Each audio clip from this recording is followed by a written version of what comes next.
Scientific സ്റ്റേറ്റ്മെന്റുകളുടെ പ്രധാനപ്പെട്ട മറ്റൊരു ക്വാളിറ്റിയാണ് അവ എംപിരിക്കൽ ആവുക എന്നുള്ളത്. എന്താണ് എംപിരിക്കൽ എന്നതുകൊണ്ട് ഉദ്ദേശിക്കുന്നത്?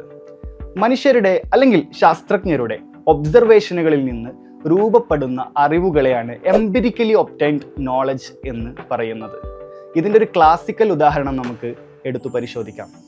ഒരു ശാസ്ത്രജ്ഞൻ ലോകത്തുള്ള എല്ലാ അരയന്നങ്ങളുടെയും നിറം ഒബ്സർവ് ചെയ്യുകയാണ്. അദ്ദേഹം ലക്ഷക്കണക്കിന് അരയന്നങ്ങളെ ഒബ്സർവ് ചെയ്തു.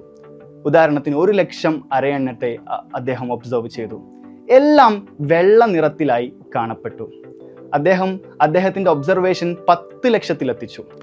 അപ്പോഴും അദ്ദേഹം കണ്ട എല്ലാ അരയന്നങ്ങളും വെള്ള നിറത്തിൽ തന്നെ. അപ്പോൾ ഈ ശാസ്ത്രജ്ഞൻ അദ്ദേഹത്തിൻ്റെ എംപിരിക്കലി ഒബ്റ്റെയിൻ ചെയ്തിട്ടുള്ള ഈ നോളജ് വെച്ചുകൊണ്ട് ഒരു കൺക്ലൂഷനിലെത്തി, ലോകത്തുള്ള എല്ലാ അരയന്നങ്ങളും വെള്ള നിറത്തിലാണ് എന്ന്. ഇതൊരു സയന്റിഫിക് സ്റ്റേറ്റ്മെന്റ് ആണ്. ഇതൊരു ഫാൾസിഫയബിൾ ആയിട്ടുള്ള സ്റ്റേറ്റ്മെന്റ് തന്നെയാണ്. അത് എംപിരിക്കലുമാണ്.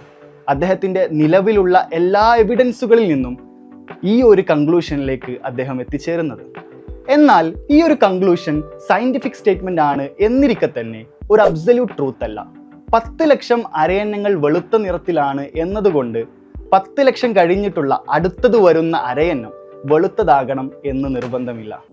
അതൊരു കറുത്ത അരയന്നമാകാനുള്ള സാധ്യത നമുക്ക് തള്ളിക്കളയാനും സാധിക്കില്ല എന്നർത്ഥം. ഇതാണ് എംപിരിക്കലി ഫോംഡ് സയന്റിഫിക് സ്റ്റേറ്റ്മെന്റുകളുടെ ക്വാളിറ്റി. അവ അബ്സല്യൂട്ട് ട്രൂത്ത് ആണെന്ന് വാദിക്കുന്നില്ല എന്ന് മാത്രമല്ല, അത്തരമൊരു വാദം തീർത്തും അശാസ്ത്രീയമാണ് അഥവാ അൺസയന്റിഫിക് ആണ് താനും. ഉദാഹരണത്തിന് ന്യൂട്ടൺസ് ലോ ഓഫ് മോഷൻ.